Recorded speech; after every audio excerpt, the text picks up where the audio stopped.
voici les principaux titres qui seront développés aujourd'hui.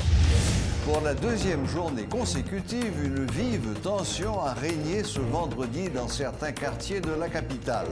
Des tirs nourris ont été entendus, et notamment dans l'aire du Champ de Mars et au centre-ville. À l'initiative de l'organisation Samaritan's Purse, 2 avions d'aide humanitaire destinés aux victimes du séisme dans le Grand Sud sont arrivés au pays ce vendredi.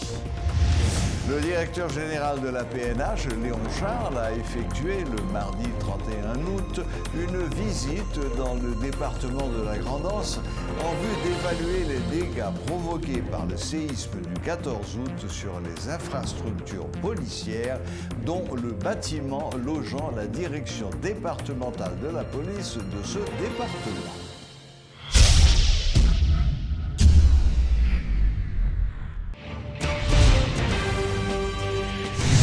Comme nous l'avons dit en titre, certains quartiers de la capitale ont connu une nouvelle journée de tension. Des tirs nourris ont été entendus, et notamment dans l'aire du Champ de Mars et au centre-ville. Des barricades ont été érigées dans certaines zones de la capitale, ce qui a provoqué un embouteillage monstre. Il faut noter que la police ne s'est pas encore prononcée officiellement sur ces violences. Le sociologue Daniel Supplice fustige les élites du pays qui n'assument pas leurs responsabilités. Il a appelé les citoyens à faire le choix de politiciens compétents et dotés d'un grand sens moral. Les responsables du pays doivent prendre Haïti au sérieux, a-t-il insisté. Mais l'on choisit faire l'armée ou bien on choisit faire policier, il y a des responsabilités qui vont avec positionnement ça qu'on gagne. On ne peut pas être policier et être un lâche. On ne peut pas être un militaire et être un traître. Et c'est dommage qu'aujourd'hui encore, on va regarder le spectacle que nous offrent nos amis des partis politiques, de la classe politique en général, de la société en général globale. On n'arrive pas à trouver une entente. Le président est assassiné, lâchement assassiné. Mais malheureusement, le roi est mort, vive le roi. Le pays doit continuer à avancer. On doit continuer à avancer avec l'enquête de la mort du président. Parce qu'on doit savoir. Le peuple doit savoir. Et le pays doit continuer à un nouveau rythme. Puisque voilà, qu'on tremblement de terre à peine au mois là, fin de fois, sud pays. Et notre fragilisation que nous gagnons de l'État, de situation, nous, fait que le plus vite que possible, on aurait dû se mettre d'accord et s'entendre sur l'après-Jovenel Moïse. Or, il arrive que la mort de Jovenel Moïse, même ceux qui ne voulaient plus de lui, a créé une conviction encore, pour répéter un mot canadien, plus pire que quand il était vivant. La confusion est encore plus grande. Et l'écart entre classes sociales, entre sociétés à l'intérieur du pays est en train de se creuser davantage. Il faut qu'on arrête ceux qui ont la responsabilité, qui ont pris la responsabilité de porter l'uniforme, que ce soit dans l'armée ou dans la police. Il faut que par devant ce peuple, qu'ils prennent leurs responsabilités. L'autre Haïti est possible. Si les gens qui ont une responsabilité de direction pays, ça prend tête au sérieux d'abord eux-mêmes, ils prennent pays au sérieux. Le poisson pourri par la tête, bon signal les baillis en bas de marché. Nous toujours dit, nous sommes bonnes rares, ok? On bonne rare, on la bannière devant. C'est contre la bannière fait que bonne n'a fait. Donc si n'est qui gagne la bannière maintenant, fait à gauche, bonne n'a pas la gauche. Si n'est qui gagne la bannière, fait droite, bonne n'a pas la droite. Il nous faut une nouvelle direction politique dans ce pays qui soit responsable. Donc nous espérons que mon capitaine de nous là comprenne que prendre la responsabilité de vouloir diriger ce pays, il faut d'arrêter d'avoir des attitudes mafieuses et il faut d'arrêter de croire que le pouvoir politique ne peut servir uniquement qu'à s'enrichir ses amis, ses parents. Parce que à quoi ça sert d'accumuler dans un pays côté que si vous ratez 2 battements cardiaques, vous allez mourir. Parce que par contre l'hôpital pour aller. On a vu récemment un ancien président devoir voyager pour aller à Cuba. On a vu l'ex-première dame de la République devoir voyager à Miami pour se soigner. Donc c'est quoi ça? Donc à quoi ça sert d'accumuler? Arrivé ce vendredi de 2 avions d'aide pour les victimes du Grand Sud, spécialement le département des Nippes, une initiative de Samaritan's Purse. Suivez les explications du directeur de Samaritan's Purse, le pasteur Pierre Rigaud-Julier, et l'ambassadeur de la Fédération protestante d'Haïti, le pasteur Maxo Joseph. Depuis après l'événement qui s'est passé 14 août dernier, à côté que nous avons 3 départements dans le pays qui étaient vraiment affectés et subis par un pile de dommages que le séisme tremblement de terre a causé dans le département. Et bien même la Fédération protestante d'Haïti, dans tête collée, avec partenaires, par exemple Samaritan Purse, nous avons joué nécessaire pour nous être capables de faire d'aide venir rapidement en urgence à Mounsayo et nous croyons dans dimanche 15, nous avons gagné donc 2 avions qui ont débarqué, qui viennent porter aide de première nécessité à la population, à savoir de l'eau, matériel pour purifier de l'eau et en pile temps nous avons avec la population. Donc, mais ça n'a pas arrêté là. Ensuite, nous-mêmes dans la Fédération protestante d'Haïti, encore avec partenaires, nous avons nécessaire pour nous ouvrir l'hôpital au CAI. Et dans l'hôpital ça, il y a fait opération, environ nous avons fait 47 opérations déjà. Nous avons consulté 1134 patients déjà. Et bien nous avons continué à faire consultation et aussi de l'eau, nous-mêmes pas seulement sachet bouteille de l'eau, nous travaillons, mais nous devons avec appareil pour capable traiter de l'eau installation et nous gagnons dans Maniche et dans Chantal et environ nous avons servi pour deux côtés ça environ 70 000 personnes à besoin de l'eau par jour et nous tout partout sorti à prendre l'eau parce que nous-mêmes nous avons appareil ça même de l'eau dans la mer, ils arrivé et traité pour venir convertir en l'eau douce. Ensuite, aujourd'hui encore, nous avons un pile plein qui gagne, un pile moun yo pas côté pour dormir. Yo besoin de tente, yo besoin pour là. Et bien, Fédération protestante d'Haïti en accord avec partenaires Samaritan Purse et autres, et bien nous jugeons nécessaire pour nous faire l'autre commande encore. Mais tant qu'aujourd'hui, nous avons plus de 350 000 tentes et 3500, excusez-moi, 3500 tentes et pour là, côté que nous pas desservir la population. Et spécialement nous parlons NIP. En plus, dans le moment, ça nous porte faire intervention et avec l'autre côté encore. Et nous avons l'autre encore, si nécessité de continuer, eh bien, Fédération protestante d'Haïti a continué à faire demande d'aide avec partenaires côté que nous sommes capables de desservir la population qui est vraiment aux abois dans ce moment. Pour nous dire, tout peuple américain et tout citoyen dans le monde qui pensent avec nous. Donc, nous pensons que c'est une belle action pour les communautés, l'autre pays, nous pensons nécessité pour répondre avec l'appel fédération par rapport à la solidarité. Deuxièmement, c'est la présidence fédération aujourd'hui à travers 10 départements. Il montrer clairement 3 départements ça, par rapport aux besoins de gain. Il mettait une projection sur CAI, Jérémy avec NIP. Donc, dans la recommandation qui est faite dans la fédération, il a dit que NIP a besoin de plus de tentes. Parce qu'il y a pile de monde qui est dehors, surtout dans la commune. Et il a fait commande ça par le président. Il a dit président, en pile de monde dans la rue, il a besoin d'un espace pour un petit temps. Et le président a fait suite nécessaire pour le directeur national là, Pierre Gilien. Et rapidement, comme directeur national, il fait suivi avec le président. Pour côté PAMTO, m'a encouragé les partenaires pour passer par la fédération, qui est le seul organe qui est dans ce secteur qui est capable de regrouper tout l'autre méwol qui a une connexion internationale. Donc avec chapeau ambassade de fédération et fondateur via qui c'est un membre, nous c'est méwol fédération, donc nous félicitons le travail ça l'a fait et nous encourager la presse par l'écrit, montrer que la fédération a fait un gros travail, pas seulement de sauver le monde, mais nous avons essayé de faire que le pays a bénéficié de gros aides qui viennent par paquet et qui sont d'actions durables. Parce que tout de suite après période ça, la fédération a déjà fait commande et demande à abri provisoire pour 3 départements. Le directeur général de la PNH, Léon Charles, s'est rendu ce mardi 31 août dans le département de la Grand'Anse en vue d'évaluer les dégâts provoqués par le séisme du 14 août dernier sur les infrastructures policières, dont le bâtiment logeant la direction départementale de la police. Il a en outre participé à une distribution de kits alimentaires dans le département à travers une chaîne de solidarité établie entre la Direction générale de la protection civile, le corps des Marines américains et la police nationale d'Haïti. L'Organisation des Chœurs pour le changement des enfants démunis d'Haïti, OCSED, exhorte les autorités responsables à améliorer la qualité de l'éducation en Haïti. Lors d'une rencontre avec la presse ce vendredi, les responsables de cette structure en ont profité pour demander à l'État de venir en aide aux parents d'écoliers victimes lors du séisme du 14 août dernier. Aujourd'hui, là, nous même position par nous, c'est que nous dit ministère de l'Éducation nationale, puis ressaisir parce que l'école l'a fermée, c'est pas en septembre. Ministère de l'Éducation nationale connaît l'école l'a fermée. Planification supposée faite depuis fin juin l'école a fermé pour subvention ta temps payer pour professeurs qui doivent ta temps payer pour structurer l'école yo ta temps commencer en réparation. Donc renvoyer l'école là pour 2 semaines. Donc c'est pas ça qui va faire un miracle pour parents yo pral gen temps prêt pour 21 septembre là.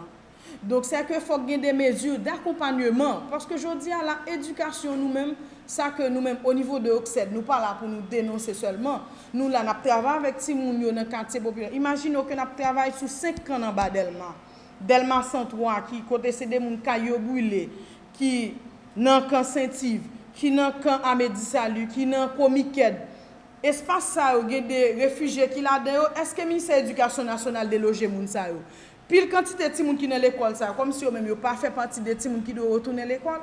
Donc ça que nous-mêmes n'a demandé c'est que c'est pas seulement prendre des dispositions à la dernière minute mais faut gagner des mesures d'accompagnement. Imagine aujourd'hui à la gon l'argent diaspora qui c'est $1.50. Au moins mettez pour une fois mettez une quantité de fonds à disposition département ça qui crasé pendant le tremblement. En plus que pour accompagner ti moun au niveau psychologique parce que yo traumatisé. Deuxièmement, pour mettre des structures provisoires rapides qui pour recevoir ti moun l'école yo à travers section communale yo côté crasé yo. Imaginez dans l'ouest là, commencer débler, retirer moun sa yo qui dans l'école yo, faire yo capable joindre côté priorité pour ti moun sa yo gen accès à l'école avec éducation parce que éducation il pas un bagage qui doit au rabais. C'est ça qui fait nous gen société ça jodi là, c'est parce que nous avons éducation à plusieurs vitesses. Dans 2 semaines, à bon groupe ti moun qui va à l'école. Gen qui pa jom ka aller dans 2 semaines, gen qui pa aller en fin septembre, gen qui pa aller en octobre, gen qui pa aller en janvier. Comme ça gen ka fane ak pa aller du tout. Mais est-ce qu'elle doit comme ça?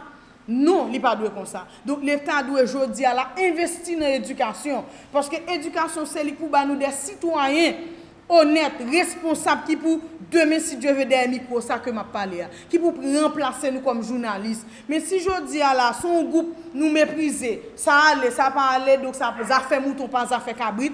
Donc je dis à la fois nous camper dans pratique ça yo, nous demander ministère de l'Éducation nationale accompagner parents pas capable yo. Nous demander ministère là l'école qui gen réfugiés là dedans yo, déblayer yo ti moun ça a besoin l'école, tout yo fait partie de ti moun qui besoin pain de l'instruction.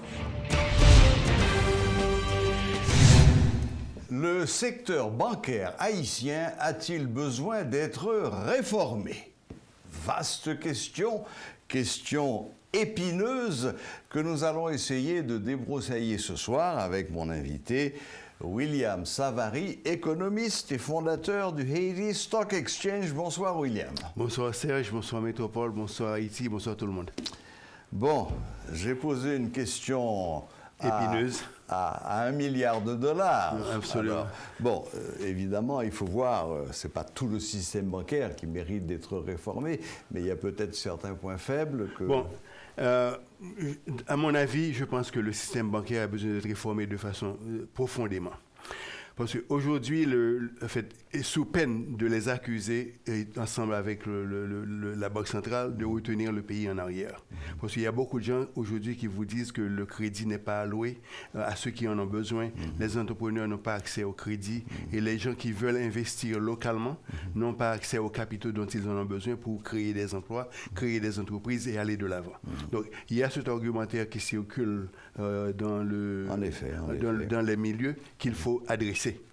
Et maintenant, le secteur bancaire a besoin d'être réformé. Pourquoi? Parce qu'aujourd'hui, les activités des banques sont limitées, par exemple, aux prêts bancaires sur les hypothèques, prêts hypothécaires, prêts sur les voitures, prêts commerciaux. Et aussi, les banques fonctionnent comme des hedge funds. C'est-à-dire, les hedge funds, ce sont des fonds qui ont la discrétion de gérer les fonds qui leur ont été confiés de façon à ce que les fonds génèrent des profits. Mais contrairement à un hedge fund où les profits sont distribués aux détenteurs de ces capitaux, donc qui seraient les actionnaires, les banques, lorsque les banques fonctionnent comme un hedge fund, le profit accumule dans le tas financier de la banque et fait croître le capital de la banque. Très bien. Donc, il faut dire que c'est pas mauvais, mais les réformes... C'est pas mauvais pour la banque. C'est pas mauvais pour la banque, mais les réformes dont nous parlons aujourd'hui, ce sont des réformes qui viseraient à ce que le fonctionnement de la banque comme un hedge fund devrait avoir son équivalent. Et son équivalent, ce serait de redistribuer les profits au profit des clients et pas seulement des banquiers. Maintenant, dans ce cas-là, les clients ne seront plus des clients, mais seront des investisseurs. Voilà. Donc il y a aussi, ce qui dit, il y a les catégories qu'il faudrait redéfinir, alors que l'on pense à redéfinir les fonctions des banques, l'usage que les banques font des capitaux qui sont déposés avec eux, chez eux plutôt. Donc il y a cette réflexion sur la réforme des banques, tout ça rentre en jeu. Disons un mot des fameux frais bancaires qui agacent plus d'un. Qu'est-ce que vous pouvez nous en dire, ces fameux frais bancaires? J'ai l'impression que vous avez l'expérience des fameux frais bancaires. Je l'ai subi comme tout le monde, oui. Bon, maintenant, il y a deux façons de traiter les frais bancaires. Parce qu'il faut dire au préalable que les banques, en vertu du taux de reserve requirement, le coefficient de réserve. Les réserves obligatoires. Les réserves obligatoires, merci. Les banques en général n'ont pas accès à 100% de l'épargne qui leur est confiée. Donc ils doivent verser une portion de ces épargnes à la Banque centrale pour garantir les épargnes. Et ils ont vraiment accès, disons, à la moyenne à 50% des fonds qui leur ont été alloués. Maintenant, de ces 50%, les banques doivent rentabiliser ces 50% pour, d'une part, payer les intérêts sur les 100%, réaliser un profit pour leur permettre de payer le frais opérationnel et réaliser un profit net pour, si vous voulez, que le return earning, qui est normal. Pour faire croître leur capital. Donc, lorsque les banques sortent de ce schéma, pour placer les fonds de façon à ce que les détenteurs des épargnes puissent en bénéficier. Les détenteurs deviennent des investisseurs et deviennent des propriétaires de titres que les banques auraient distribués pour permettre, pour justifier, d'une part, leur investissement. La deuxième chose, avec ce genre de réforme, les banques pourraient se libérer des réserves obligatoires. Parce que les banques auraient accès à 100% des épargnes, parce que ce ne sont pas des épargnes bancaires, ce sont des fonds d'investissement. Bon, ça c'est un point tout à fait fondamental. Ouais. Donc en transformant les frais bancaires en frais d'investissement, ça permettrait aux banques d'avoir accès à 100% des dépôts.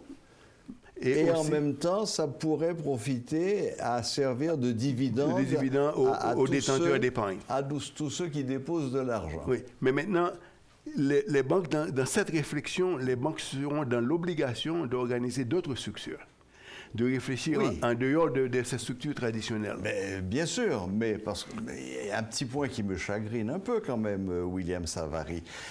La banque va donc utiliser l'argent des déposants pour essayer de le faire fructifier. Ça veut dire probablement s'adresser à la bourse ou je vois pas d'autres. Bon, les banques sont... Et la bourse, parfois on gagne, mais parfois on se casse la figure et on perd. Non, en général, les banques sont liées en vertu des lois bancaires, des ratios. Ils sont limités en ce qui concerne les instruments financiers qu'ils peuvent utiliser pour placer les avoirs des clients, parce qu'ils sont quand même, ils ont une position de fiducie. Et en général, les banques investissent surtout dans les obligations les bons du Trésor américain. Et il y a certaines banques... À faible rendement. Aujourd'hui, mais aujourd'hui, c'est à moins que 1%. Donc, et il y a certaines banques, pour remédier à cette chute dans le rendement, investissent dans les bons, des AAA rated bonds, des titres ou des obligations comme les obligations de IBM, etc., les blue chips. Qui leur permet au moins d'avoir un certain nombre de points de base en plus que les intérêts qui sont payés pour la trésorerie américaine. Mais le gros avantage serait quand même cette capacité d'avoir accès à 100% des dépôts qui sont faits chez eux plutôt que et redistribuer certains des intérêts. Voilà. Ouais. Mais à ce moment-là, ce sera probablement la BRH qui ne sera pas très contente. Bon, la BRH sera au moins contente parce que là, voilà quelque chose qui va se faire pour le pays. Ouais. D'accord. Merci William. Un tout petit mot rapide de la bourse aujourd'hui? Ah oui, très bien. Aujourd'hui, la bourse, la bourse se stabilise un peu, mais il y a les nouvelles macroéconomiques qui ont été... la nouvelle macroéconomique la plus importante de la journée, c'est la nouvelle sur le non-farm payroll. Les non-farm payroll, c'est ce qu'on appelle aux États-Unis un leading indicator. Leading indicator, ça veut dire c'est un indicateur qui vous donne une idée de ce que serait la production, le produit intérieur brut dans les prochains trimestres. Donc, il y a certains indicateurs qui sont suivis régulièrement. Donc, les leading indicators sont la bourse, c'est un leading indicator, le non-farm payroll. Non-farm payroll, c'est-à-dire ce sont les emplois qui sont créés en dehors du secteur agricole. Okay. Donc, nous avons le secteur industriel, nous avons le secteur de services. Et bon, il y a le gouvernement aussi éventuellement, parce que selon le modèle économique, la théorie économique qui prime aux États-Unis, ou bien la pensée économique qui prime, le gouvernement fait partie les dépenses du gouvernement font partie du produit intérieur brut. Ah. Donc, lorsque la publication des chiffres du payroll, aujourd'hui, n'ont pas été au rendez-vous, surtout n'ont pas satisfait les attentes qu'on avait. Parce que la dernière fois, il y avait 1 million d'emplois créés. Cette fois-ci, nous sommes 285 000 d'emplois créés. Donc, une chute... oui. Mais le taux de chômage aux États-Unis est quand même à 5,6%, je crois 5,6%. Ouais. Et ceci, bon, c'est depuis Covid, depuis l'arrivée de Biden. Bien sûr. Et les décisions qui ont été prises ont permis à ce que les gens retournent au travail, les manufactures se sont réouvertes. Oui, parce qu'il y a eu beaucoup de créations d'emplois ces derniers mois, là, chaque mois. Est-ce que ces créations ou les anciens emplois sont revenus? Mais bon. Il y a une chose intéressante, création d'emplois, on peut le dire aussi. Hein. Pourquoi? Parce que avec Covid, il y a eu des industries nouvelles qui ont vu le jour. Et d'autres qui ont pratiquement disparu. Et d'autres qui ont beaucoup baissé, oui. Absolument. Par exemple, Zoom. Vidéo, artificial intelligence, qui maintenant tous les instruments, les manufactures, les machines se communiquent entre elles. Bien sûr. Donc il y a tout un langage qui s'est développé, toute une structure, toute une série de nouveaux métiers qui s'est développé, qui a vu le jour, que bien sûr on peut parler effectivement de création d'emplois. Parfait. Merci William Savary, merci de cet éclairage.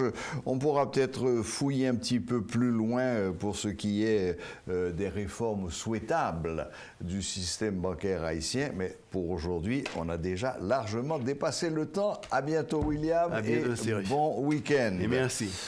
Voilà, c'était William Savary, économiste et fondateur, président du Haiti Stock Exchange. Voilà, la boucle est bouclée. Merci de nous rester fidèles. Très bon week-end à toutes et à tous et à la prochaine, même heure, même chaîne.